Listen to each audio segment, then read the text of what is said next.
Hello and welcome to True Crime Rocket Science.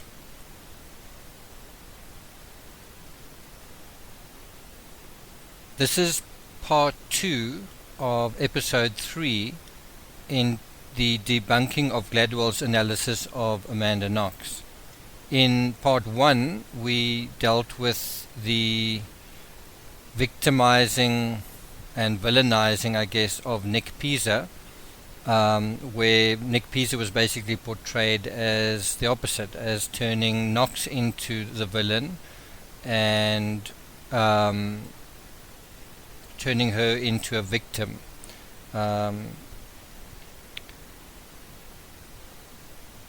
What we then looked at were a couple of other journalists that have also covered the case, including Bobby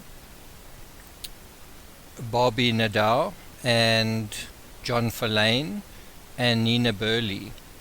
And all of those people have written books about the case and have in some cases the books have been made into movies. Interestingly, Bobby Nadeau's book Angel Face and Nina Burley's book, I think it's called The Curse of Beauty, The Fatal Gift of Beauty, both sort of highlight the appearance of Knox as sort of as part of the title and as sort of a seminal aspect of this particular case, which I think isn't insignificant. I think Knox's appearance definitely has a lot to do with everything. And that brings us to something else, which is appearances. Interestingly, Nina Burley has written this year an article on how Amanda Knox's trial was the dawn of the fake news era. It was published in Rolling Stone. She makes some pretty sort of grand claims in this article that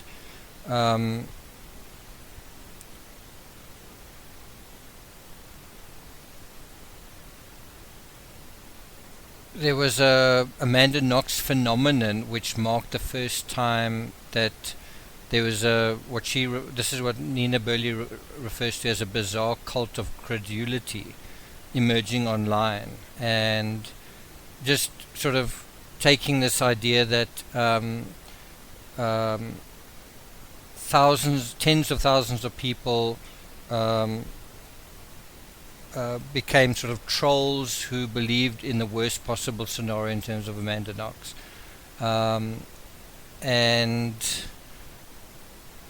then she goes into how there was vicious social media led by swarms of trolls and online pseudonyms.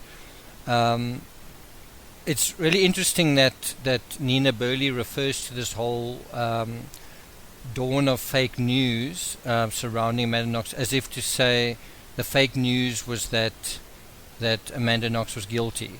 The fake news was that Amanda Knox had been involved in something, and etc., etc., etc. Where we are today, Amanda Knox has been acquitted, and the official version is that she's innocent and that she's an innocent victim, right? Where we are today, Amanda Knox is still making money out of her claim to fame, which was that she was innocent and wrongly accused of murder. And so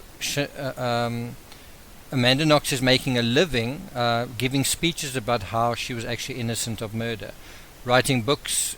I think at the time she got paid the highest book deal in publishing history. I think it was a $4 million book deal. So this whole idea that Amanda Knox is this victim of the media when she has profited handsomely, and Amanda Knox herself is a media player. She considers herself an author and a journalist, and if the media was so horrible, one would think she would have run like a try to get as far away from it as possible. Not only that, she's married a man who also writes books. So, if anything, she seems to have come out of the experience liking the whole spiel of coming up with stories and all that kind of thing. So when you have someone like Nina Burley sort of presenting it as how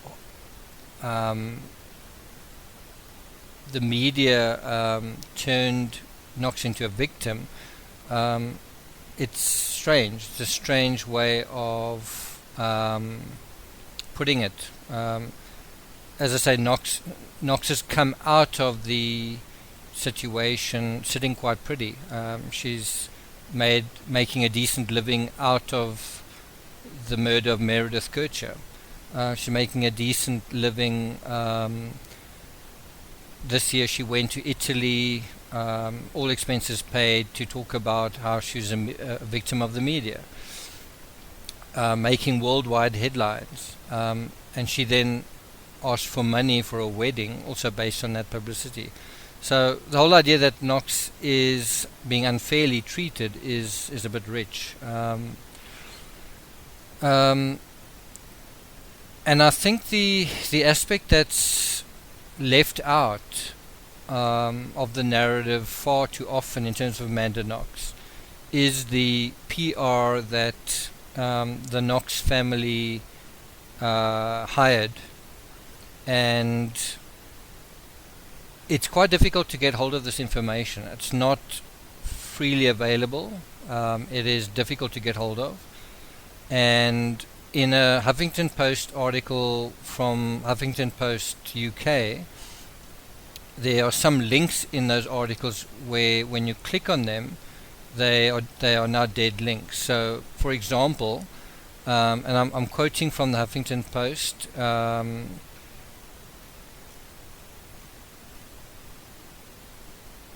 dated October 22nd, 2014. 3 days after her arrest, Knox's father hired Seattle publicist David Marriott of Gogarty Marriott Public Relations Inc.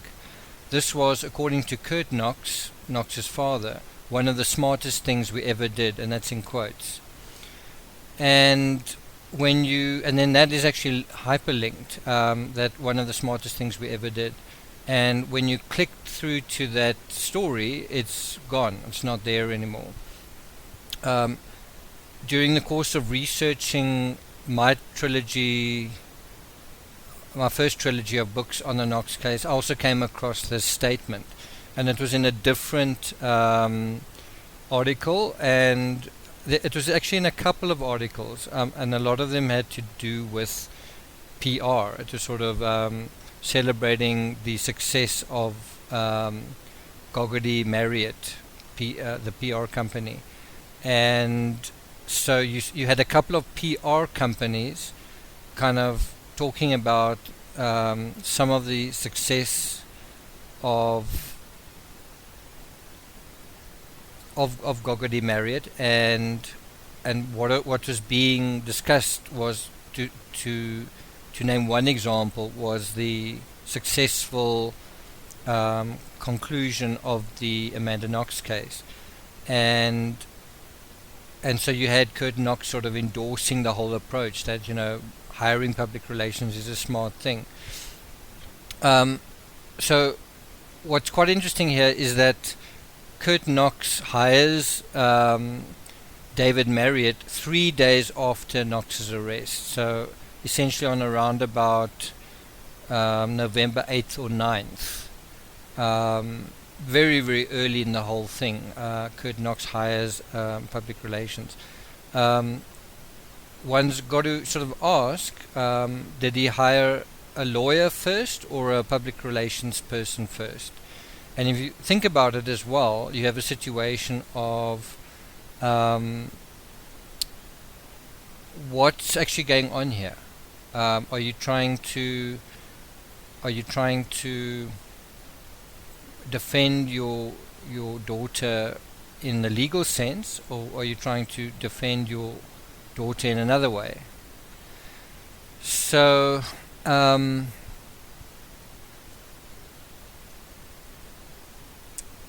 so what hasn't really been acknowledged, certainly not by the media and certainly not by some writers like Nina Burley, who's a sort of a supporter of Amanda Knox, is that while on the one hand you have Knox painted as a manipulative sexual deviant in certain parts of the press, then you have Gogarty Marriott, who are paid to alter public sentiment. So you have Knox's family paying a public relations company to change the media narrative. And then you say, well, what happened? Like, how did that happen? And the article goes on to say the information coming in from Perugia was painstakingly filtered while an Italian smear campaign was cultivated. No American journalists were given access to the Knox family without guarantees of positive coverage. So that's kind of how it worked, and you see that a lot in true crime. Is if a journalist wants that kind of exclusive access to a murder accused, then they have to agree to give it a positive spin. If they don't, and if they're sort of citing investigative independence, then they just don't get access. And so you see how the arms of journalists are twisted. If they want to get further in the game, they must kowtow to the public relations, right? And so, in this, again, going back to the article in Huffington Post, you see how Knox was turned from a promiscuous schemer to a naive college girl, railroaded by the ruthless Italians, driven by their consuming hatred for anything American. Now, it's interesting, I actually saw a short clip recently from Gladwell giving, I think, an interview to BBC Radio or something, and he was being asked about Amanda Knox, and he was being asked whether people's sort of biases apply when it's people in foreign countries or something like that. In other words, do we take loaded biases into our interactions with strangers that are from different countries? And Gladwell was quick to say, yes, definitely, we definitely whatever. And that's actually not the case with Amanda Knox. With Amanda Knox, you have a situation where an American in Italy is kind of treated better than someone else. So, for example, when there's an American living in a house full of Italians, there's kind of a excitement about that. There's an excitement to have someone from America living with them. Not the opposite. Not that there's discrimination or that there's some kind of unfair scenario like that. And if anything, there is a little bit of potential animosity between the British and Americans, just because some Americans can be more extrovert or sort of loud, and that was a concern of the British girls, that Meredith's new roommate might be very brash and so on, and those turned out to be founded. But when you have a situation where there's an American girl walking around Perugia and there are a lot of Italian male students, this idea that they are now going to treat her differently in a negative way just is absolutely ridiculous. They're going to treat her better than they would probably treat a local woman. And the same actually applies to the police, and the same actually applies to the media. Is in the situation where things looked really bad for Amanda Knox, the police initially believed her, and the police initially kind of took their cues from her. So she would give them a statement and they would accept it and they would move on, but then they would find that it didn't really make sense. She would implicate her boss and then they would accept that, but at the same time she would then place herself at the scene, and they could only work with that. So this whole idea that Amanda Knox got treated like a second-class citizen, it's actually the opposite. She got treated probably better than an Italian citizen. When you look at the night of the arrest, they wanted to speak to Sollecito, not Amanda Knox. Sollecito was on their radar, and they wanted to ask him questions. And Amanda Knox, of her own volition, volunteered to go with him to the police station. And this is why when you have these allegations that she was interrogated non-stop for 50-something hours or whatever it was, is a bit of a fallacy, because, you know, if it was so horrible, why would Knox sort of go there from somewhere else when she wasn't even summoned? And it was only when Sollecito sort of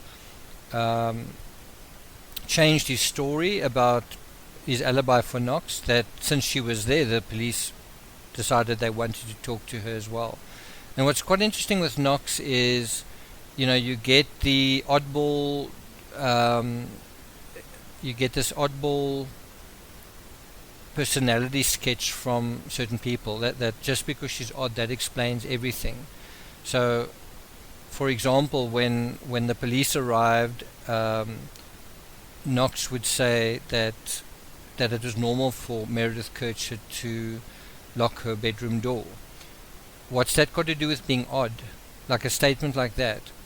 How do you say being odd accounts for that statement when her other roommate Philomena said Meredith never locked her door? Now, in a situation like that, you have a situation where Amanda Knox arrived in the house and Meredith's door was locked, and then you say, well, shouldn't you have cared about that? Shouldn't you have wondered why the door was locked? Shouldn't you have knocked on the door? Shouldn't you have tried to break down the door? Shouldn't you have tried to call Meredith? And in Knox's kind of response to that is, well, no, it was normal that the door was closed and locked. And so that then lets her off the hook in all the other things. And anyone who's sort of looking in the case saying, yeah, well, she was an oddball and that sort of just makes everything make sense. It doesn't actually. Whether you're odd or not, you should be able to recognize other things that are odd. So, for example, there's blood in your home and someone's door is closed and locked when it's not normally closed and locked. And then when you ask, why was the door closed and locked? And you say, well, it was always closed and locked when it wasn't. What are you actually saying through that?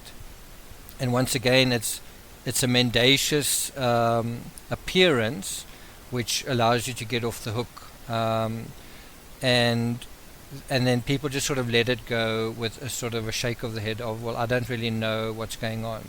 And that's a lot of the case with Amanda Knox case. Is there's so much we don't seem to know, and we don't get clarity from Amanda Knox. Another good example is when the Postal Police arrived. When the Postal Police arrived, they were also told, yeah, no, the door is normally locked. It's no big deal. It only was when Philomena arrived that that there was a sense of urgency that from Philomena, we need to open this door.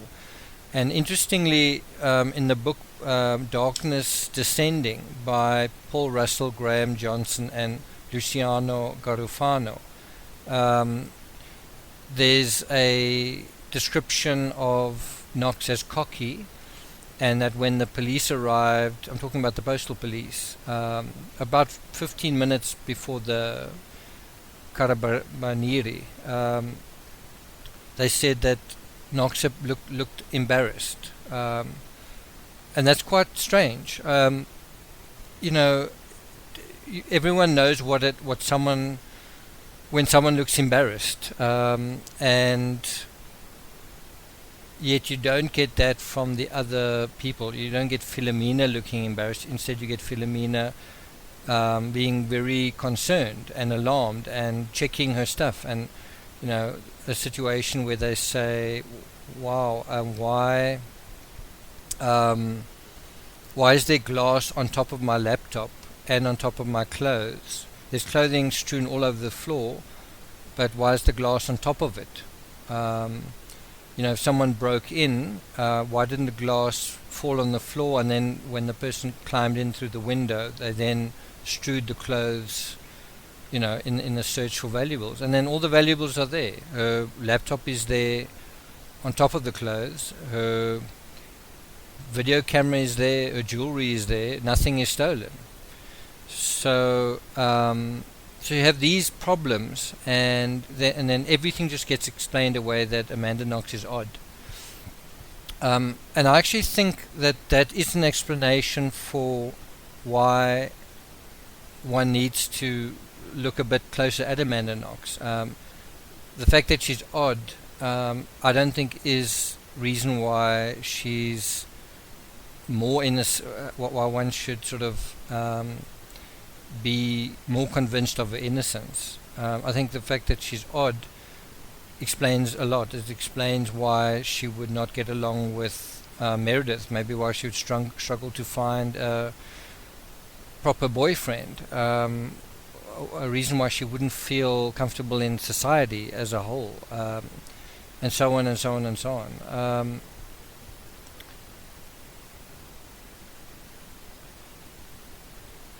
So to come back to the Huffington Post article, the writer says that you have to hand it to them, and I quote, "Gogarty Marriott has done a pretty good job. Though by no means unanimous, support for Knox in the US media remains relatively high, with the same tired, easily disproven arguments still thrown around in the news. Favorites include the remarkable claim that there's no evidence, in brackets incorrect, that Knox's false accusation of her employer came." Well, I'm not going to take it any further than that, but what is interesting is that Knox is largely her image is rehabilitated, and her image is kind of in the mainstream. She's seen as innocent in the American media, whereas if you go to Italy it's different, and where if you go to the United Kingdom, I'm not sure whether it would be as unanimous as in America, and that tells you something about the American media. Now, Nina Burley wrote an article, as I say, about the fake news that started around Amanda Knox. That is really not the case. It's not the case that the Amanda Knox case was sort of the birth of fake news or something. I'm not going to go into this whole article, but you had a case immediately prior to Amanda Knox, which was the Madeleine McCann case, and that case was also largely channeled and controlled by public relations, also a very powerful public relations lobby, and there was a lot of fake news in the British tabloids, but there's also a much more correct reporting. A lot of that reporting has just been forgotten and dismissed today. In fact, one could say today the news around the Madeleine McCann case is fake news, and then that it wasn't. I think one can say the same about Amanda Knox. One could say that the news reporting at the time was authentic, and that what is being reported now is fake news mostly. If you look at the John Benet Ramsey case, you had the same thing of hiring a very prominent public relations fixer very early on, and we know that the John Benet Ramsey case is a classic case of I don't like to say fake news, but you certainly have a false narrative around it. You have a narrative of the intruder and a pedophile abductor and so on and so on and so on, compared to the alternative, which no one writes about, no one is allowed to talk about. So, the idea from Nina Burley that fake news started with Amanda Knox is really not true. We've always had sort of PR campaigns around criminals or suspected criminals or alleged criminals.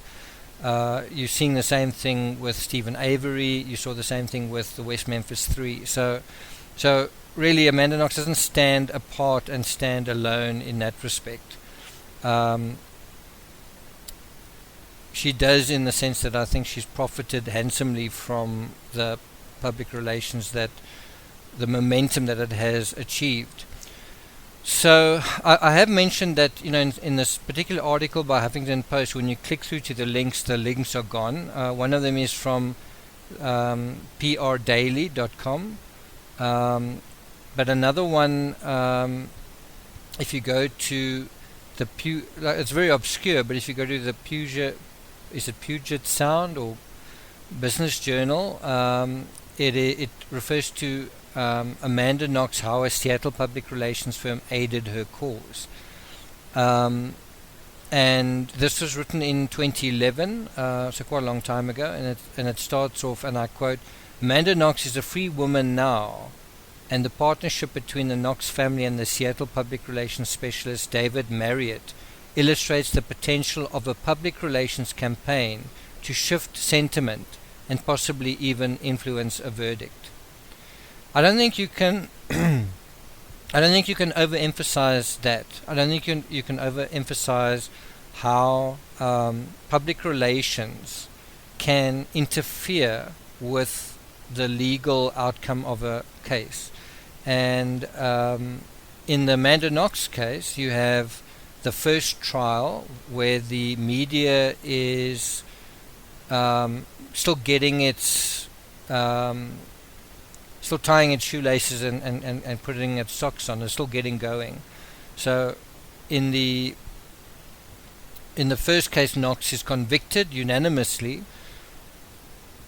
In the second case, she's acquitted, and by then the PR is already getting into its stride. And then she's convicted again, and then she's ultimately acquitted. So you have effectively 4 hearings, and you see how the trial narrative basically degrades, and you see how the media narrative inflates and increases and gains leverage. And make no mistake, the media narrative starts to impinge on the people inside the court. There's no such thing. What's really interesting in the coverage of the Italian justice system by the American media is it's invariably disparaging. So the whole even though the Italian justice system ultimately found Knox not guilty, which is what the Americans wanted, the Americans still disparaged the Italian justice system. But now you have a situation where it's not like American juries that are sort of sequestered and that they are not allowed to read the media, and they're not allowed to read newspapers or talk to each other. They are. And so that if you were a public relations fellow, that would be a wonderful opportunity for you to say, you know who our target is in this, you know whose ear we need to get, you know in whose brain we need to get. We need to get into the minds of these jurors. We need to address our narrative to them. And so you would then have a sort of parallel case, a parallel trial in the court of public opinion, and you simply needed to win that trial. You just simply needed to arrange things and have enough people, enough voices clamoring to say the same thing. And so you could start talking about police brutality. You could start talking about what a wholesome person Knox is, and also have her appear that way. you could have her dress a certain way and cut her hair a certain way, and so she appears to the jurors to match the stories that are now sort of coming out about her. And then that story then counters the story that comes out in court, which is the prosecutor's unfair story, which is the prosecutor's thumb sucking and so on.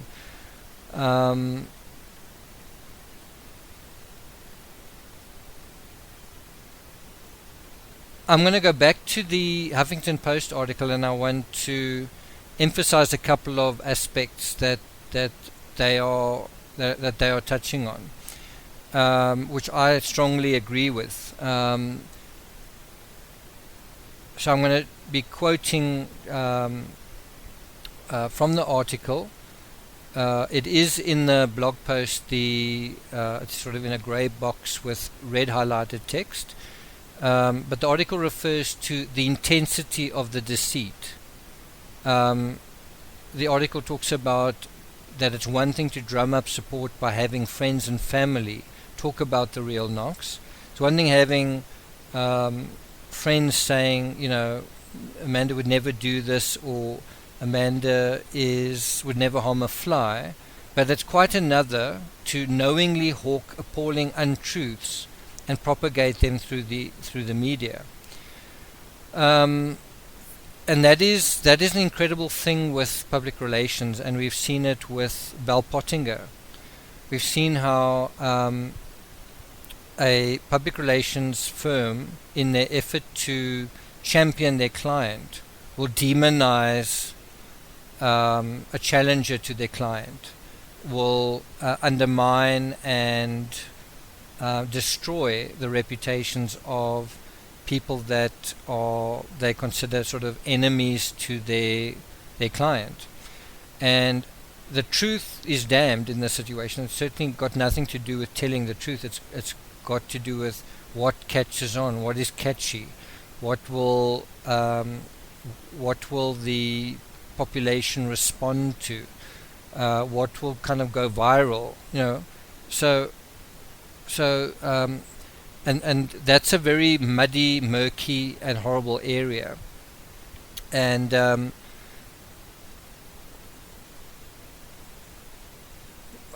bear in mind, this article was written in 2011.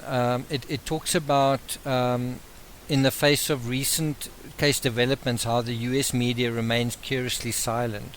So you have this strange situation where the media are given access to Knox if they sing her praises, if they're biased, right?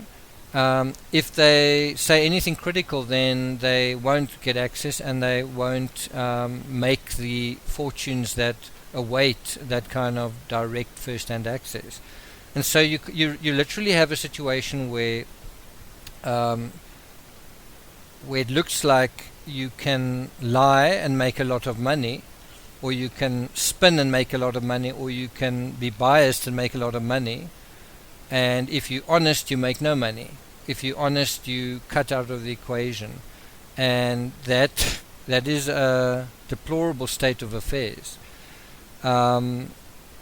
So in this particular article, and this is referring to what the US media are remaining silent about.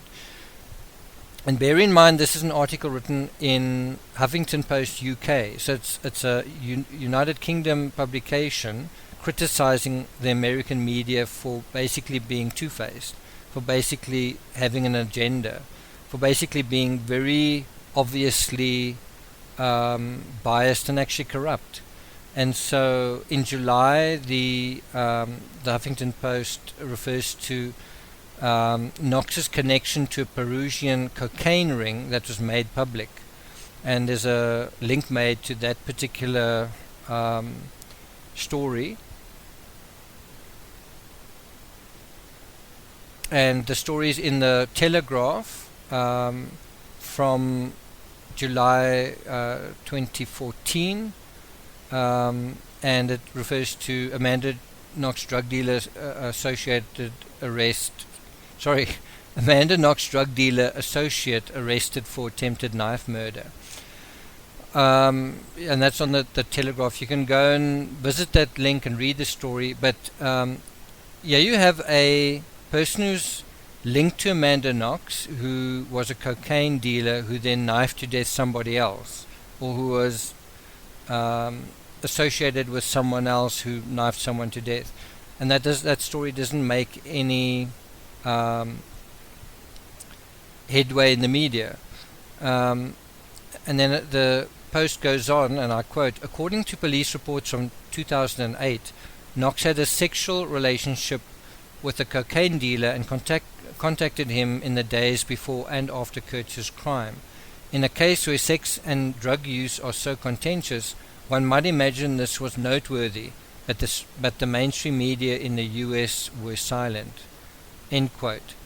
So yeah, so you're constantly getting this story that, and Gladwell is one of the purveyors of it, that the sex game gone wrong is a ridiculous idea associated with the Amanda Knox case.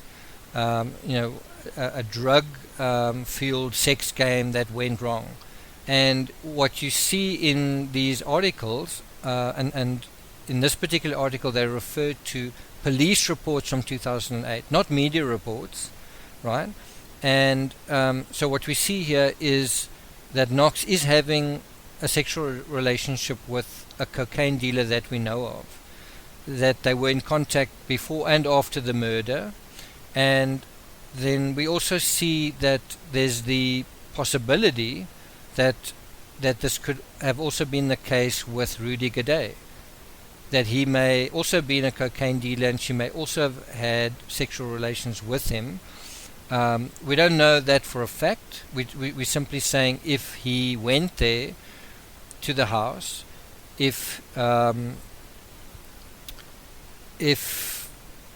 when she referred to she's just seen the most beautiful black man ever, if that was referring to Rudy Gaudet, and when Rudy Gaudet said I want to screw her, if all those sort of go together, then the idea that something may have happened romantically or sexually between Knox and him could be true, and we know that he'd been to the house before. So yeah, you have sort of a potential precedent for that, and yet you don't have any of that discussion in the US media. The only discussion you have is how ridiculous the whole drug-fueled sex game is, because there's no evidence to support it. Why is there no evidence? Because you don't want to talk about it, and that is an intensity of deceit. That really is. The article goes on to emphasize the considerable time, effort, and money that's gone into portraying Knox as a wholesome girl next door. And I want to just float for a moment, hover for a moment over this idea of it's not just that you hire a public relations firm. You pay them. You're paying them money. You don't pay them money once. You pay them probably a retainer, but you also pay them a monthly fee to get this narrative where you want it to go. And then what happens? This public relations firm needs to deliver, and they will give advice on image and appearances and what to say, and get certain reporters to dance to their tune, and get certain bloggers to interfere in the narrative and contaminate the media here and influence it there, and so on and so on and so on. And it wasn't just from Knox, it was also from Sollecito. Knox becomes a wholesome girl next door. She's no longer goofy, although that remains a little backdoor explanation. But she's now a wholesome girl next door, and Sollecito becomes a shy, well-behaved doctor's son. Any stories that threaten to shatter these carefully constructed PR images are just brushed aside under the carpet. Again, that's a quote from the article. So anything about Sollecito's knife obsession and his interest in pornography and his use of cocaine and what his friends say about him and pornography and his experience or lack of with the opposite sex, and the the stuff he put on social media about, standing with a meat cleaver and bleach, that's just left out of the narrative. And in terms of Knox, the same thing. In terms of Knox, the Huffington Post article goes on to say, there was also a case. The Knox case hinged on a staged burglary, but there was also a situation where Knox made a damning admission this year, and I think that is, just make sure what the date is of it, 2014. So yeah, in 2014 Knox made an admission that she faked a break-in in Seattle months before leaving for Perugia. So in the run-up to November 2007,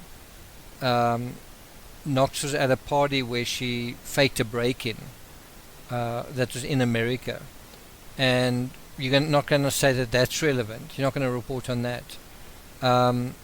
The article goes on to ask how many reported on her previous encounters with police, or solicitors for that matter.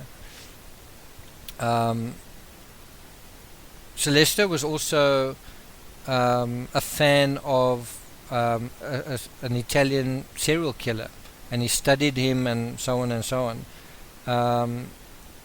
There was even part of this story is that members of Sollecito's family said on Italian TV that they think Knox may be guilty, and then that's just not reported on in America. So again, you have an intense deceit going on in America, and it's not just failing to report; it's purposefully being selective on what you report according to an agenda, and there's money to be made out of this agenda. You follow the agenda, you toe the line, and you get access to Knox, and you make money, and she makes money. You counter that agenda, and you fail, and you locked out of the whole situation. And where does the truth fit into all of this? And one's also got to wonder, when you take a guy like Malcolm Gladwell and he's writing about this, one's got to ask, does he innocently not know about this? Does he innocently not know about the intrigue around Amanda Knox? Does he innocently not know about the Amanda Knox case? Like, has he not studied it? Or is he part of this mechanism? Is he part of this orchestrated media machine?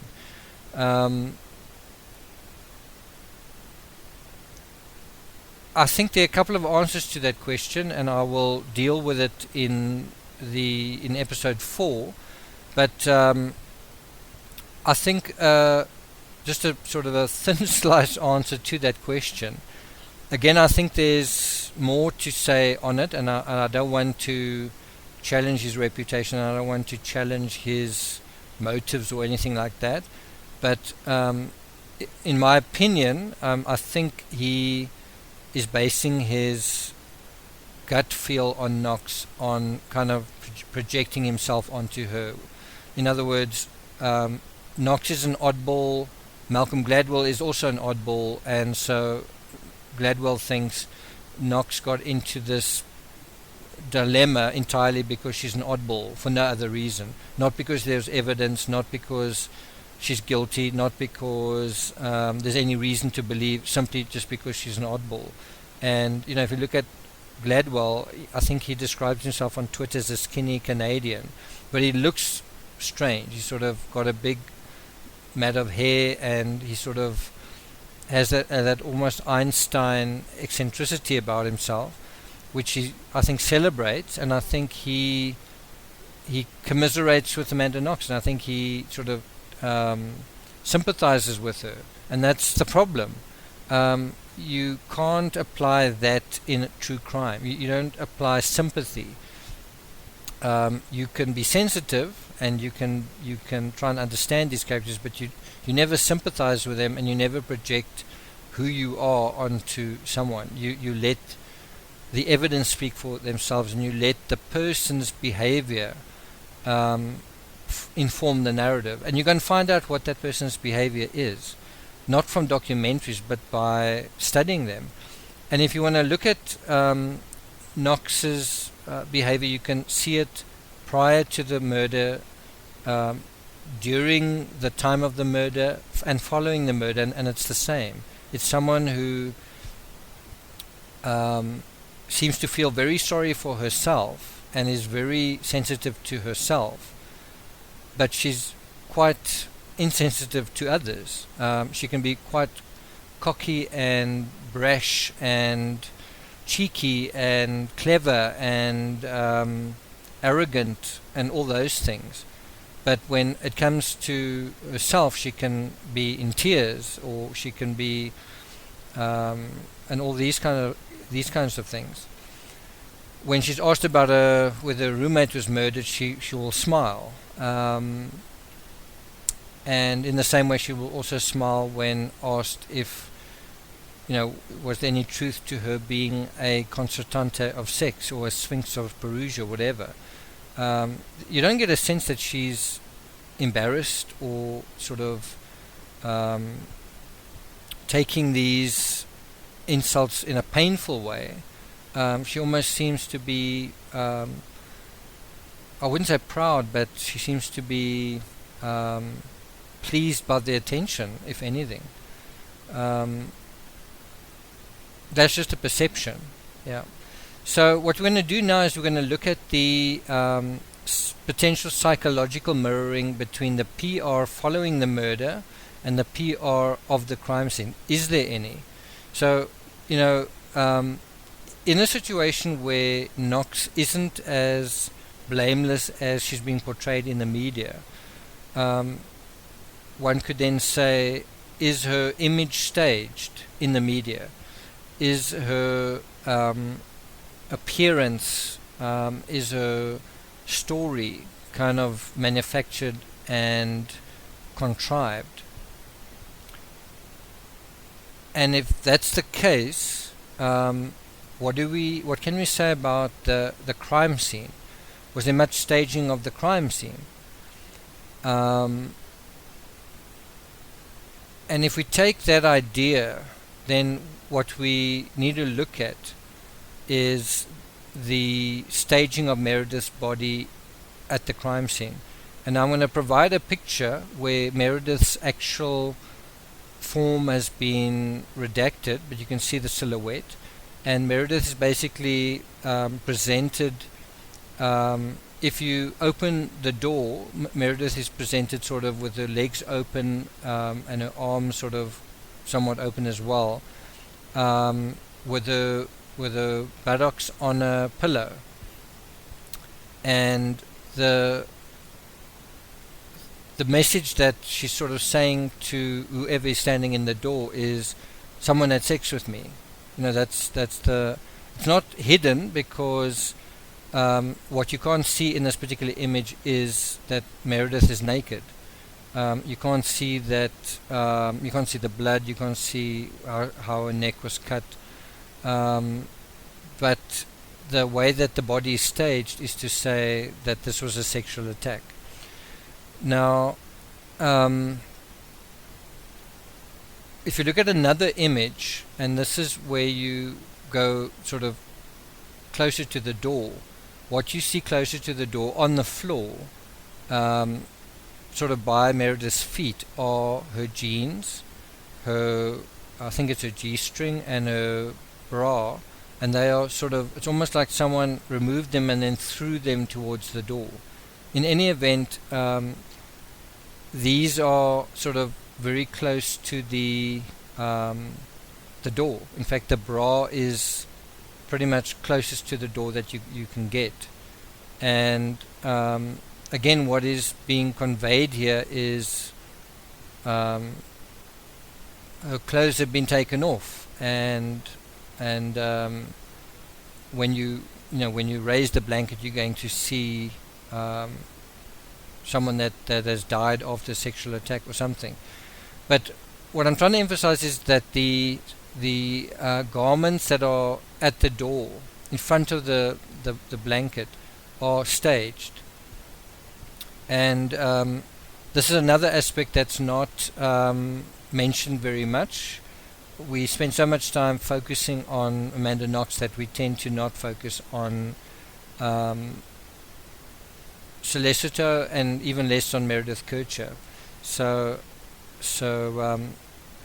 what we see with the bra is that the bra is actually not just removed, but the back has been cut.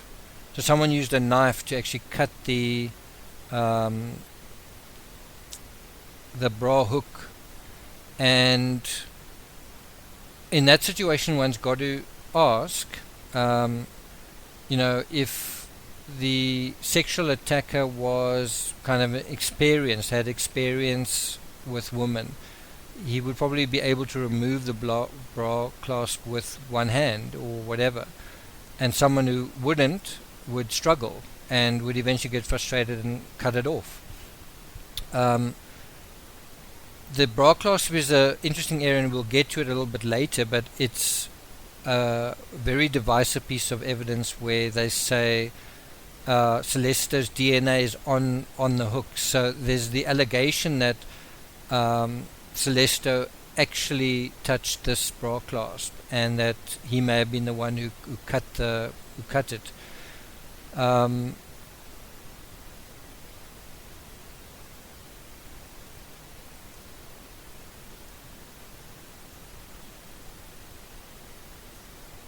And I'm not going to take it further than that. We are going to deal with some of the evidentiary aspects in more detail a little bit later in this episode. If we look at the next point that Gladwell made, he talks about other signature cases are just as enthralling, but the Amanda Knox case is not.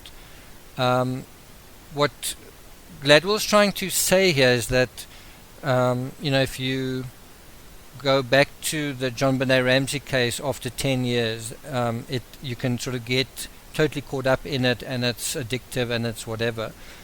The O.J. Simpson case as well, you can come to the case years later and you'll find it very intriguing. And he's saying, but the Amanda case is not. The Amanda Knox case is not. That's quite a strange thing to say. Just that there's nothing. It's almost like he's saying there's nothing to see here, folks. Move on.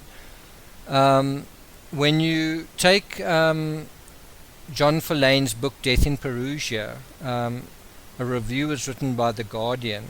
Just have a look at how the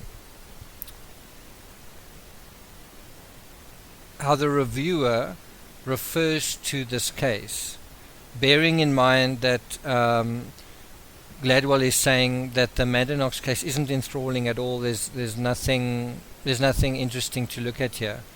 This is the review of Death in Perugia, written in October 2011, and I quote: "Few crimes in recent years have captured the imagination quite so much as the murder in Perugia of Meredith Kercher. The beauty and kindness of the victim, the fresh faces of her alleged assassins, and their passion for sex and drugs, all set against the backdrop of one of Italy's most stunning cities, made this a story that was as captivating as it was tragic." And the reviewer, end quote, and then the review goes on to talk about how the acquittal of Knox and Sollecito at that point had made the story even more fascinating, because no one knows quite what to believe. And at the end of the paragraph, the review says, and I quote, "Many people remain convinced that the two are guilty," end quote. Bear in mind that this is a British publication, and you wouldn't really read those words in an American publication really anywhere. So So what you have acknowledged here is how some people believe that, in some countries believe that Knox is guilty and Sollecito, but the story has become more fascinating because no one knows what to believe. And that's no accident. How did people come to a place where no one knows quite what to believe? When you have Knox having written a book, you have Sollecito having written a book. I think he was also paid $1 million for it. And you have all these documentaries. Why is it that you have no one quite knowing what to believe? Surely it should be quite straightforward. This is what happened. You've had Knox waiting to be heard. Now that she's been heard, don't we know what happened? And that's really the issue, is that we are not being told the truth, certainly in the American media, and that is that shouldn't be a mystery. It shouldn't be a mystery that we don't know the truth. It simply is. That's the fact in America, and we know why, because of the PR, and we know about the incentive. But that's no excuse then to say, well, nobody knows what to believe. You then find out. That's not so difficult to do. I've found out. I've written 2 trilogies about it. And you can say, well, that's not credible. Well, then go and find something that you think is credible. Read John Verlaine's book and draw your own conclusions. But, to say that there's no one quite knows what to believe, it's got nothing to do with believe. It is go and study the facts and get your information. And as you get more and more information, it's not a question of belief, it's a question of what is a reasonable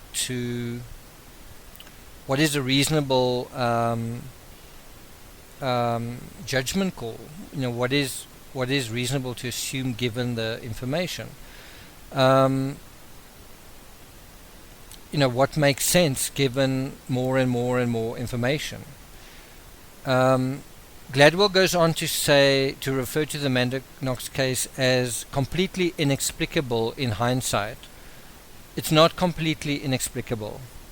When we go back to that New York Times article, and again, this is Gladwell seeming to be either completely ignorant of the media narrative, or maybe he's not ignorant of it. It's not difficult to find information about how the narrative of Amanda Knox has been shaped. When you go to that New York Times article, which is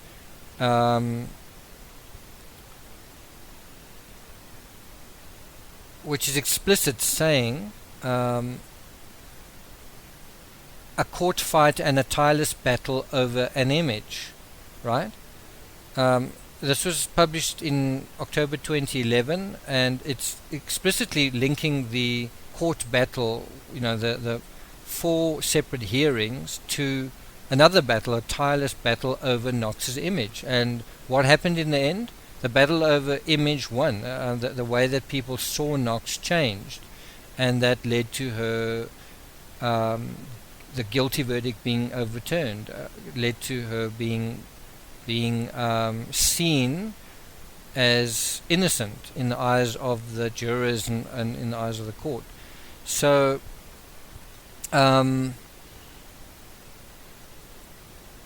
so you see that, but then what are the details of that? What are the details of this battle for Knox's image? And then you see that there were blogs that were dedicated to justice for Meredith Kercher that called Nina Burley a shill for the Knox family's publicity juggernaut. And to quote from the New York Times, a relentless and mindless cheerleader for the superiority of all things American. And this, I'm not an American, and I'm not an Italian, and I'm not British, so I don't have a sort of a horse in the race. But I can look at this and say, the Americans do and did think of themselves as superior to the Italians, and I think even to some extent to the British, where they look at the Italians. Everyone that talks about the case talks about how inferior the Italian justice system is. well, this inferior justice system acquitted Knox twice, and she's ultimately acquitted. So what are you complaining about? It's a different system to America, not extremely different, and not different in an incomprehensible way. You still have, I've studied law, and I've been in courtrooms, and you basically have the same justice system worldwide is derived from the same Roman law DNA, right? And where does the law come from? It actually comes from Rome, from Italy. So even the law in America is basically derived from Italian law, Roman law. So to this whole idea that they are alien and completely different, there are some aspects that are different, but certainly not the Wild West, and there's no law to speak of in Italy. It's just they have a slightly different way of doing things. And an example is the sequestration of juries in America, and I think in Italy you have a majority verdict. It doesn't have to be a unanimous verdict.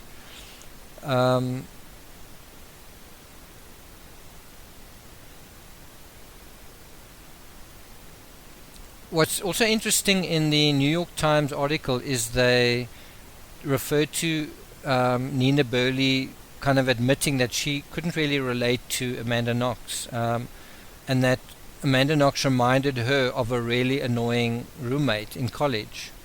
And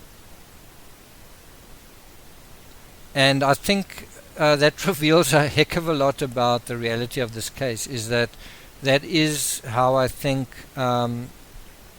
Amanda Knox was perceived, not just by Meredith Kircher but by other housemates as well. We know that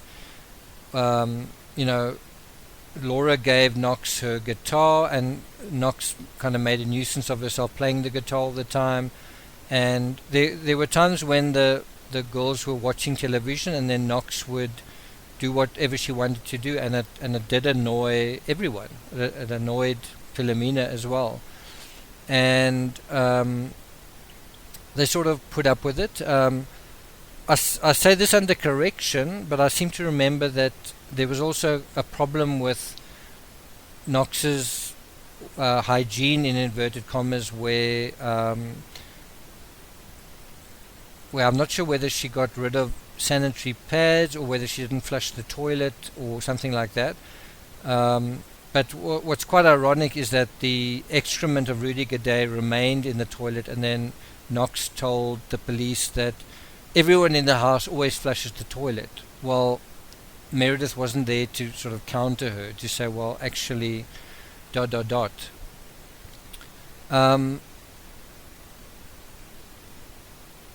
Obviously, if you make that claim and you say Knox is really annoying, that's not going to hold up to say, well, how did this crime happen? What's being annoying got to do with that? But if you don't get along with your peers, they're going to parties, university parties, and not inviting you, then you're locked out of that sort of system. You don't meet the boys they meet, you don't hang out, you don't go dancing and have fun with them. So how are you going to have fun? Well, you might have fun in other ways with other people and another sort of set of society. And that is what I think happened. And now I want to deal with the sort of humdinger from Gladwell. And again, every time I come across a statement like this from him, I wonder, is this told in ignorance by a very well respected writer, a very writer who researches his work and who seems very informed? Is this said in ignorance, or what is going on? Because what he's doing is he's simply recycling the garbage narrative of the classic apologia, and the narrative is there was never any physical evidence linking either Knox or her boyfriend to the crime. And it seems to be, if you say that enough times, it somehow either becomes true, or you sort of have a mind fart where you're just incapable of responding. It's sort of like, it's almost like it's a sunny day outside and someone says it's raining, and if enough people say it's raining, you just give up on arguing with them. It's the answer is obvious, but the deceit is also so obvious that you sort of feel disarmed by it, if that makes sense. So I'm just going to read it again, and then we're going to deal with it. There was never any physical evidence linking either Knox or her boyfriend to the crime. Yeah, I mean, when I see that kind of thing, I think I throw up in my mouth. What were all the years of trials and media coverage about if there was zero linking not just Knox but her boyfriend to the crime scene? Why was he on trial? If there's nothing linking them, why was there even a trial? Why wasn't the case simply dismissed in the first week of the first trial? If there's literally, that's how court cases happen. You have something linking a suspect to the events, and then you exhaustively deal with them one by one, and you go through it. So if there's nothing linking Knox or her boyfriend to the crime, why was there even a court case? Oh, it's because the Italian justice system is flawed and they were messing around. Is that the reason? Actually, that's not the reason. Some people had to go to effort to translate the trial documents, and yes, they were in Italian, but they were translated. You can go and study up on the items that were discussed, and you can study up on the many things that did link Knox and Sollecito to the crime. We're going to go through them very shortly. This episode is already over an hour long, so we should really deal with these 6 aspects over an hour, but we're not. We're going to deal with them very shortly. The first and probably most important one is the Bra Clasp, and what we see in the Netflix documentary is how the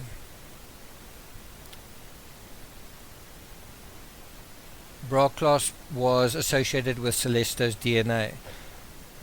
Now, as a first point on this, the fact that Sollecito's DNA is even being considered on this crucial item of evidence is damning. So, you for whatever reason you might say no, the evidence was contaminated, or the what do you call it, the Bra Clasp was lost at the crime scene, or whatever that explanation is. The fact that we are talking about Sollecito's DNA on Meredith's Bra Clasp, the fact that that's the agenda, is damning. It's a very intimate part of Meredith's wardrobe, and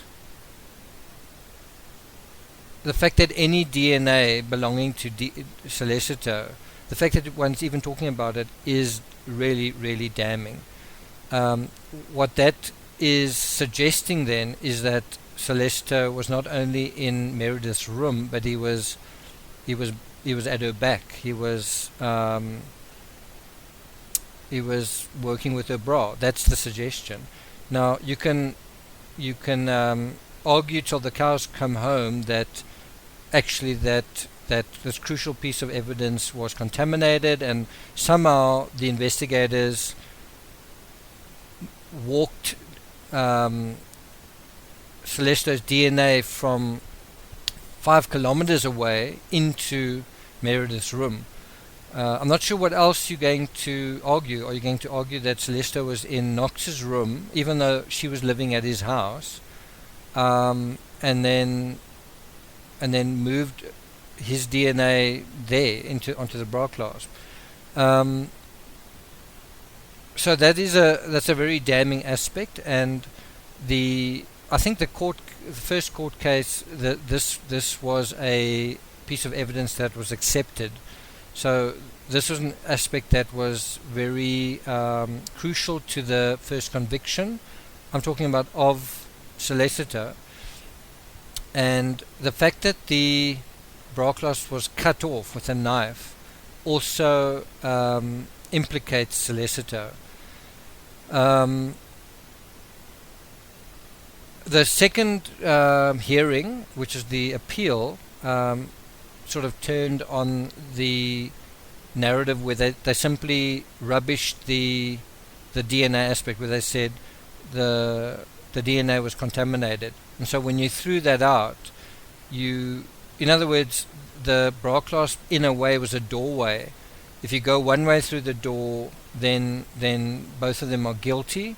But if you can say that the evidence was contaminated, then you go the other way through the door, the exit, and you say they're innocent. And this is what's quite interesting, is you have the narrative repeated ad nauseum that there's no evidence linking Knox and Sollecito to the crime. And then you have this piece of evidence, and then what happens is it becomes crucial evidence to either prosecuting them or defending them. And then you say when you've successfully argued that it's contaminated, then you say there's no evidence.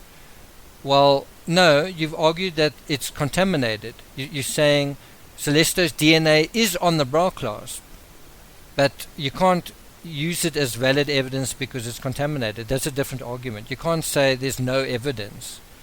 So it is unfortunate, and you can certainly make the case that the police were clumsy and made a mistake in terms of the bra clasp. That I think they only took it into evidence in, I think, mid-December. So I think it was only taken into evidence something like 6 weeks after they had started investigating the crime. So that is a serious mistake and a misstep by the police. Another way of looking at it is that Sollecito's DNA was found on this bra clasp even 6 weeks later. So you could make that argument as well. Obviously, in how the law works, is if you can argue that there's doubt around something, then something that is a strong potential argument or a strong artifact then just falls by the wayside. There's enough doubt, so now you can't use it, kind of thing. So the next thing we're going to go to is the murder weapon, which was, according to the court narrative, was a kitchen knife found in Sollecito's kitchen tray. And when they did an analysis of the knife, they found minute traces of Meredith's DNA and Amanda Knox's DNA on this knife. And so this knife was seen as the murder weapon. For me, the crucial aspect isn't whether Knox's DNA was on the knife. It's the fact that Meredith's DNA was allegedly on the knife. And then they did the same thing. They said, well, there's not enough DNA, or it only corresponded to so many alleles. So even though the alleles corresponded to Meredith's, not all of them did. In other words, it's like saying there are, let's say, just hypothetically, let's say there are 20 alleles, and there were 16 where the spikes corresponded to Meredith's spikes, and 5 where there just weren't any spikes because there wasn't enough of a sample. Not that there was a contradiction, just that they simply weren't there. And then I think the defense argued that the readings they were getting was from potato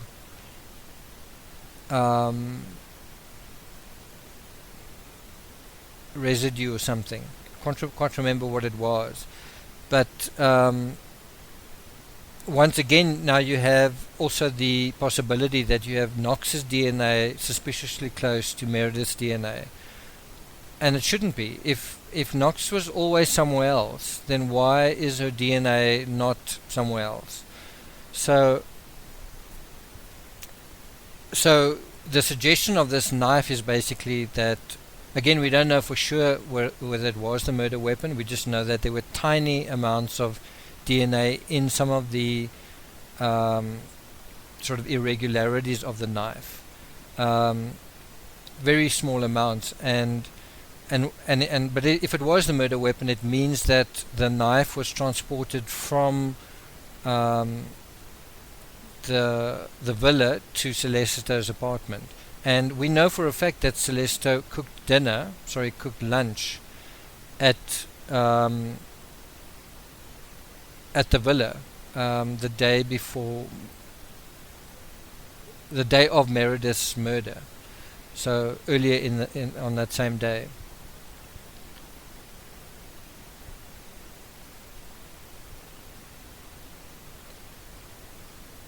It's also not news that, the media reported on Knox's DNA being found on this knife. On the 16th of November, and this is early, this is about 4 days prior to the arrest of Rudiger Day, and it's about a week after Kurt Knox had hired a public relations firm. You had the news talking about Knox's DNA being found on this knife. Now, you can imagine if you're the police and you're investigating this case and you're trying to find the reality between all the muddiness and all the lies and all the misdirection and all the deception. You're going to try and go and look at the DNA and say, where's Meredith's DNA, and who else's DNA is relevant, and where else are you going to look at stabbing weapons? Meredith was stabbed to death, so go and look at knives and see if you can find anything on them. And what happens? They find Meredith's DNA on a knife, and they find Knox's DNA on a knife. Now you can challenge that and say, no, they didn't find Meredith's DNA, or they didn't find Knox's DNA, or it was contaminated. But from the perspective of the police, just 2 weeks after the crime, that they already had the DNA signal that it looked that way, and that's what the police were sort of working on. And so I'm just going to read this article from the I think it's the Daily News, and I quote, "A knife found by cops investigating the killing of Brit Meredith Kircher carried DNA from her and murder suspect Amanda Knox. It was revealed last night. The weapon was found in the apartment of Foxy Knox's Italian boyfriend Raffaele Sollecito, 24. The black-handled kitchen knife had been cleaned with bleach, which removes blood but does not wipe out DNA. Cops said a sponge found with blood stains under the sink at Sollecito's flat was also extremely important. The knife was described as having a 6 to 7 inch blade, the top part of which carried 21-year-old Meredith's DNA. Samples from her flatmate Knox, 20, were found on the lower part near the handle. The knife was found after 2 other flatmates were asked to check if any knives were missing."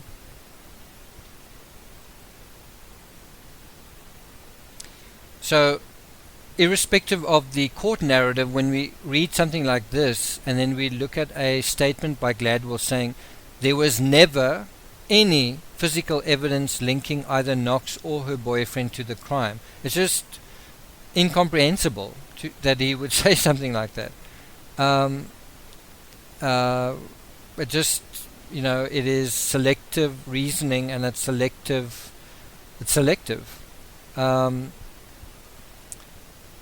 In any event, we're going to go on. We next go to the bloody footprint. I'm not going to spend too much time on that, except to say that the footprint was found to not match the size of Rudy Gaday's feet. I don't recall whether it was mentioned at trial, that particular aspect, but that was evidence that I think could have been handled better by the prosecution, just that the dimensions of Sollecito's feet matched that footprint better than Rudy Gaday's.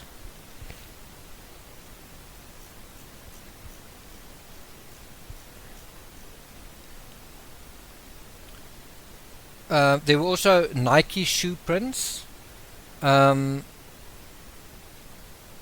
there's also sort of a debate around whose shoes they belong to. But what is interesting is you have some shoe prints under the duvet and under Meredith's body, and then some that are just not there. So you have a couple of shoe prints and then nothing. And what that seems to show is that not only was the body moved, but the some shoe prints were wiped away and some weren't. And you know, if you think that there's any lack of clarity or certainty that the crime scene was cleaned up, when you look at that bloody footprint on the bathroom mat, what you literally have is half of someone's foot on the bathroom mat, and the other half, the other half of the bloody foot, which landed on the towel, gone. So whoever stepped on that mat probably tried to clean the blood, but they could get it off the floor, but not off the mat. Again, that's also not acknowledged. Is that was cleaned up. And then this is a huge thing that's also just excised from the narrative. And again, let's just emphasize what Gladwell's saying here. There was never any physical evidence linking either Knox or her boyfriend to the crime. Well, how about the second lamp on the floor? So when we go and look at the crime scene photos, it's sort of clear as day. There's a small little black reading lamp, a little bit like the one that you see in the Pixar animations, and it's in a very strange place. It's on the floor between Meredith's bed and sort of a little cabinet, and there are no obvious plugs in that area. But what one can see is that the floor in that area is sort of a pinkish color. There's also a white towel that is soaked in blood, and so you have the possibility that late at night you have someone or two people even putting lamps on the ground and looking at the floor to wipe things up. And maybe they did quite a good job. They didn't do a perfect job, but they certainly did not a bad job under the circumstances. When you take the fact that there was bleach in Sollecito's apartment and that all the blood on the knife was removed, but that the DNA somehow survived or partially survived, then that also corresponds to this idea of potentially bleach and sanitizing and minimizing and staging of the crime scene in the villa. Again, if you look at the crime scene images, you see the one lamp between the bed and the bedside table. And then you see in the foreground, you see a sort of a cord going under the door, and that appears to be referring to another lamp. You can never see it very clearly in images, but if you go to Knox's bedroom, you don't see a bedside lamp anywhere, and for that matter, you also don't see a light. So the impression is that Knox's room has no lighting whatsoever. It has no light that works, and it has no bedside table either. Sorry, bedside reading lamp either. in the image where you see a guitar, there's what appears to be a light fitting, like a sort of a cable coming out the wall, but there's no light.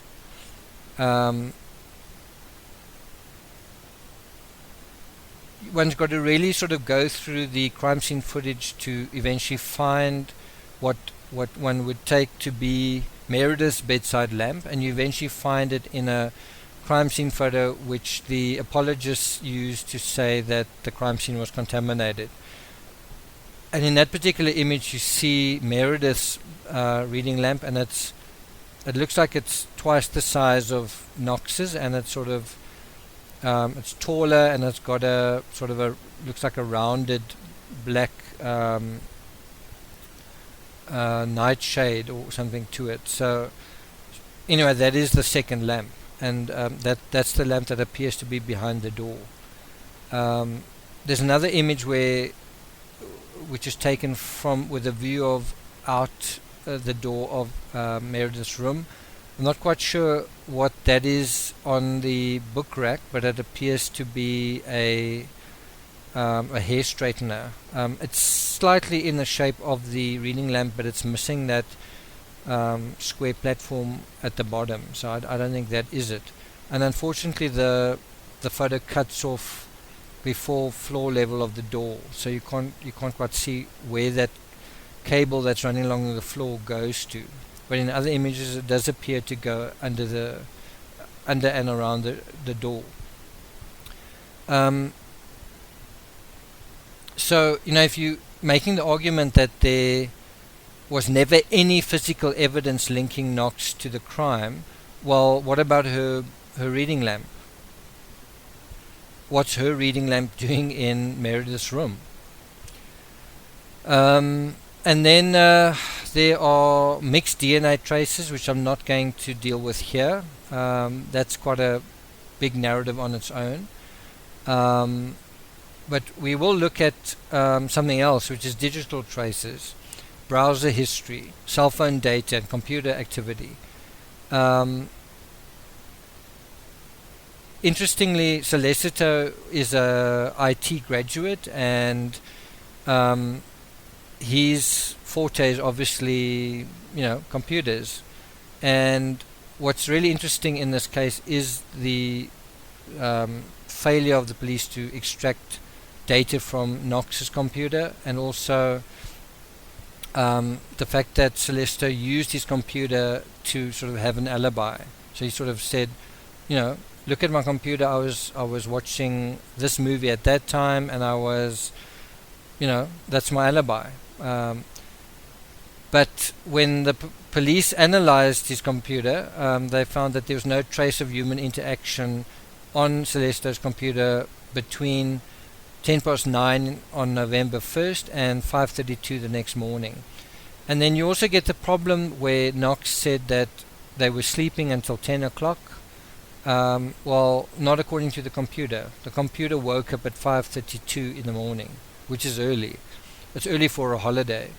And in Sollecito's book, he often talks about Knox just waking up at the crack of dawn and wanting to sing and whatever, and that it did actually drive him crazy because he was trying to do his thesis and couldn't sleep, and he wanted her with him, but she was sometimes difficult to live with, to have with him. Now, we actually have the songs that played on Sollecito's computer, and I mentioned this in some detail in my books, in my trilogy. What's important to bear in mind is Sollecito's Italian. He speaks Italian. His knowledge of the English language was quite limited. When he spoke to Knox, it would be in a little bit of broken English, and she would speak quite a lot of Italian to him. And so you look at this music and you say, who was likely listening to this music on his computer? Now bear in mind, she's not at home, and she's left her computer at home. So it's now early in the morning, and here is a playlist of songs, and then you'd say, who is more likely listening to this playlist of songs? A 20-year-old American or a 24-year-old Italian? And these are the songs: Stealing Fat, Breed, Come As You Are, In Bloom, Lithium, Smells Like Teen Spirit. A lot of these songs are by Nirvana. It's My Life, Don't Look Back in Anger, Sleeping Awake, and Jan Johnston's Flesh. And these songs are, you can Google all of these songs and listen to them and ask yourself who you think would have been listening to them in 2007. Someone who was from America and who wanted to watch the MTV Awards on the night that Meredith died, or a even more odd Italian guy. But the fact is that these songs were being listened to at 5:44 in the morning, 5:49. Some songs were skipped, so there was definitely someone was listening to this music at that time. And there are many instances that show that the keyboard was waking up and that the VLC player crashed, or whatever the case may be. And so in terms of this, you'd also say, why would Knox say that they slept until 10? If they weren't asleep, if they were listening to music, why would she say that?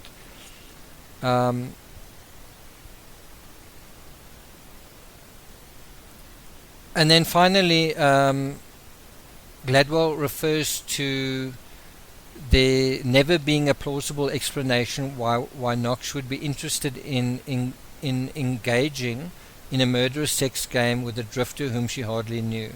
Let me read that again, and I quote, "Nor was there ever a plausible explanation why Knox would be interested in engaging in a murderous sex game with a drifter whom she hardly knew." End quote. That's another misleading statement, because Rudy Gaudet wasn't a drifter, or he certainly wasn't a drifter in the sense that's being implied here. In other words, a homeless guy, a guy who didn't live in Perugia. In fact, Rudy Gaudet lived about 2 minutes walk from Sollecito, and about 8 minutes walk from the villa. 8 minutes walk away. And he often went to the basketball court, which was just around the corner from the villa, and he often sold drugs near the university, which is also quite near the villa. So, that was Rudy's home. His home was, I think, on the Via del Canarino, something like that. That was where he lived. So the idea that he was a drifter just isn't true. Yes, he did travel around, and but so did Knox. Knox went to I can't remember the name of the place, but they were going to Gubbio that day, and then they went on a day trip somewhere else a few days earlier. So, does that mean they were drifters? I think it's a bit disingenuous to describe him as a drifter. He had a home, and his home was close to Celeste's house, and it was not that far from the villa. And sometimes, and because he didn't live far away, he was often at the villa, and that's why he hung out with these kids. But to address Gladwell's issue on the sort of in the merits that they expressed, that there's never been a plausible explanation why Knox would be interested in engaging in a murderous sex game. So first of all, she didn't hardly know Rudy Gaudet. Rudy Gaudet had been into her house. Rudy Gaudet knew her and had expressed wanting to have sex with her. Rudy Gaudet sold drugs, and Amanda Knox seemed to be interested in drugs. So we can talk about the possibility of a plausible explanation for why Knox would be interested in engaging in a murderous sex game. We can see how she could be interested in sex, and we can see how she could be interested in games in terms of just her personality, which is goofy, and she'd staged a burglary with a friend previously, and she was kind of an odd kind of person. So in that respect we can see how she could be engaging in reckless sexual activity and sort of playing games on people and that sort of thing. The murderous aspect seems to imply a premeditated aspect, that it was a premeditated murder, and I don't think that's the case. But I do think in a situation where you have two roommates that are kind of bickering, and they have different standards in terms of sexual propriety and drug use and hygiene and whatnot, and maybe even they've had a sort of a lover's tiff over a third party, you might have a situation where one of them almost recruits the affections of her paramours, in terms of Sollecito and G'day, to sort of teach Meredith a lesson, or if Meredith starts arguing with her. So in that sense, you can definitely see how there could be a intoxicated trio who then get recruited to defend Knox if she's attacked, in terms of if she's verbally attacked or accused. And according to G'day, she was accused of stealing Meredith's money. And if you just look at Amanda Knox's bank account, it hemorrhages precipitously from the beginning of her trip to the end. I think her grandmother gave her some money, was it $2,000 or $6,000? But she had a lot of money to begin with, and towards the end she had very, very little. And, if you're buying drugs regularly, you're not going to have a lot of money. And at the time the murder happened was the time that you need to pay rent, Knox's job wasn't going well either. She was at risk of losing her job, and she was also had her shifts down, not downgraded, but reduced to 2 nights a week. And also on the night that the murders happened, Thursday night, Knox's shift was actually cancelled. She was told not to come into work, and she may have been angry about that. She may have been angry that she was losing her foothold in Italy. She may not be able to stay there, and Meredith may have been a threat to that. Meredith may have not been happy with Knox, and can you imagine a situation if Knox had taken Meredith's money? Then Meredith could then accuse her, tell her roommates, and even tell Knox's parents, and that could get Knox evicted. And so it may have begun not as a sex game gone wrong, but as a confrontation gone wrong, as a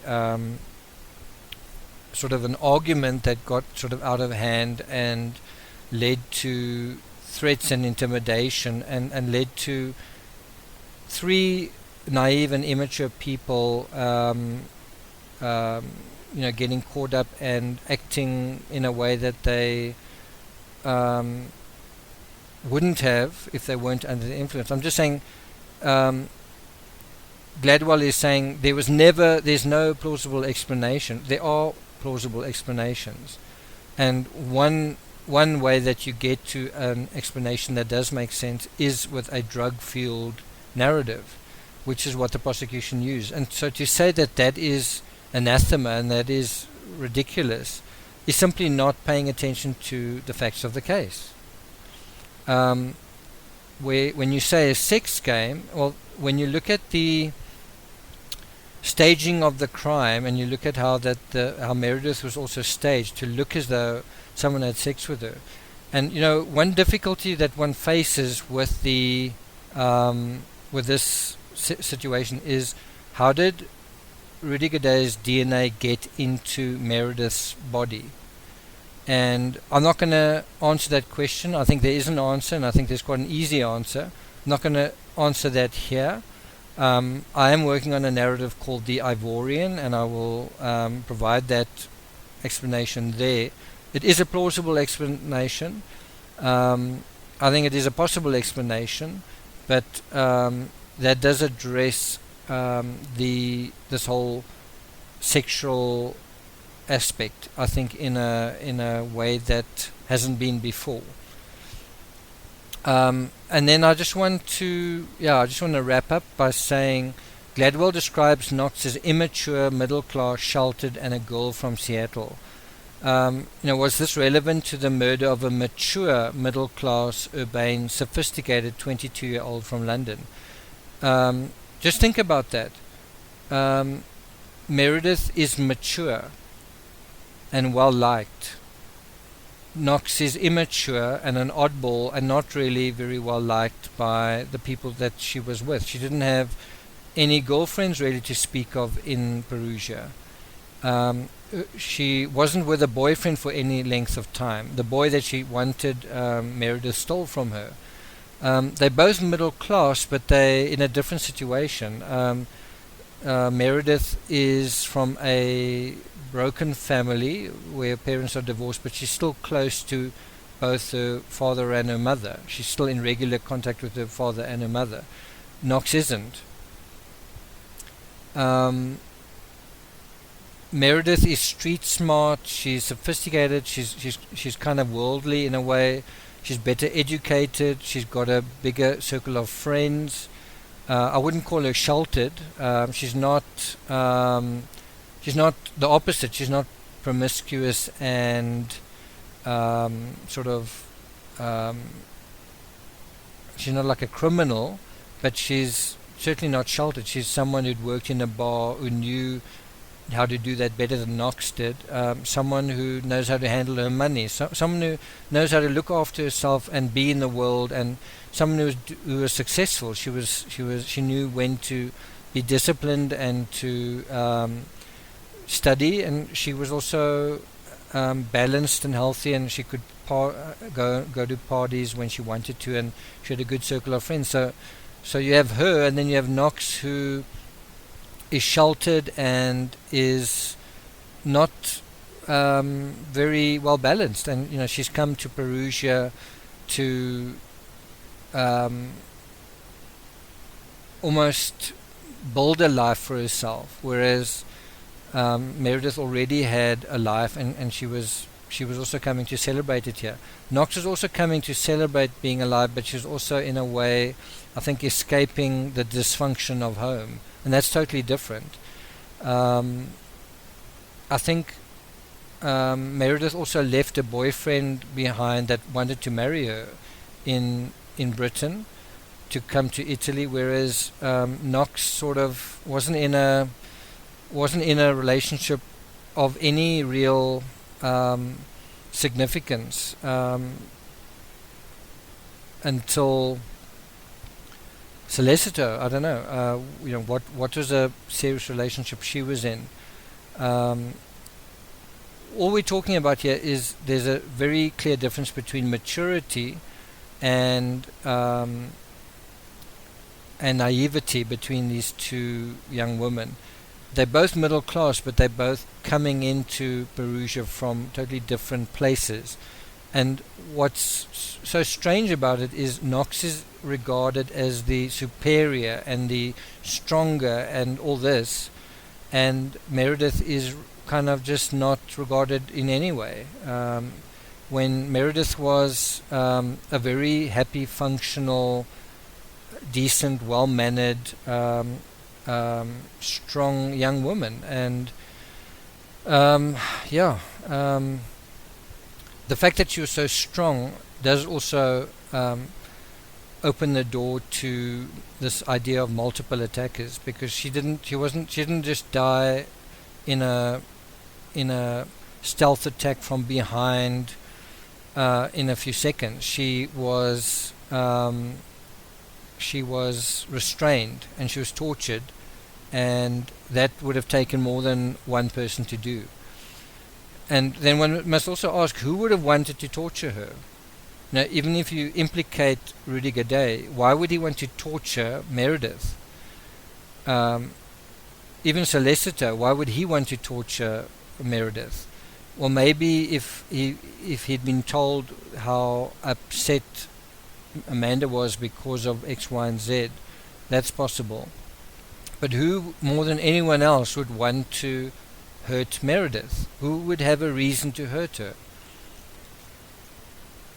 And so we come back to Gladwell, who sort of doesn't have any idea that there's a plausible explanation for why Knox should be interested in engaging in a murderous incident.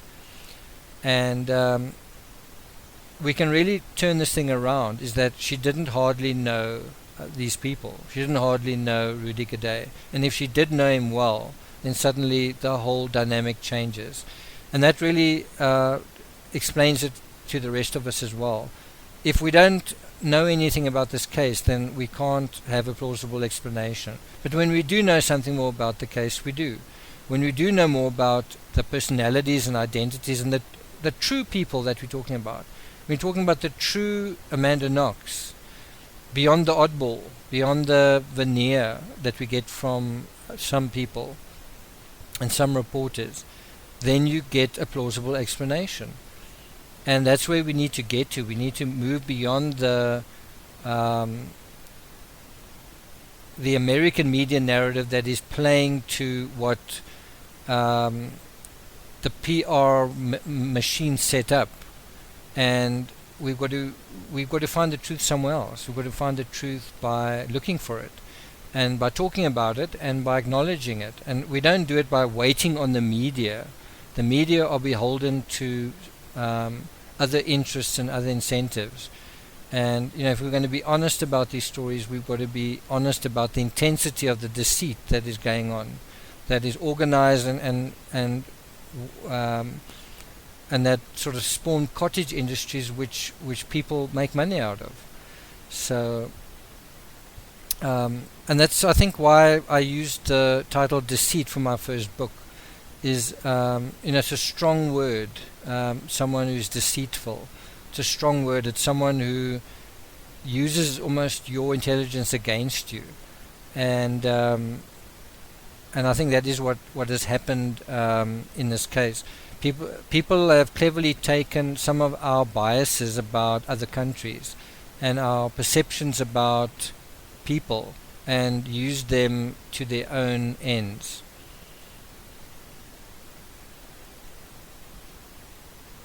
Thank you for listening.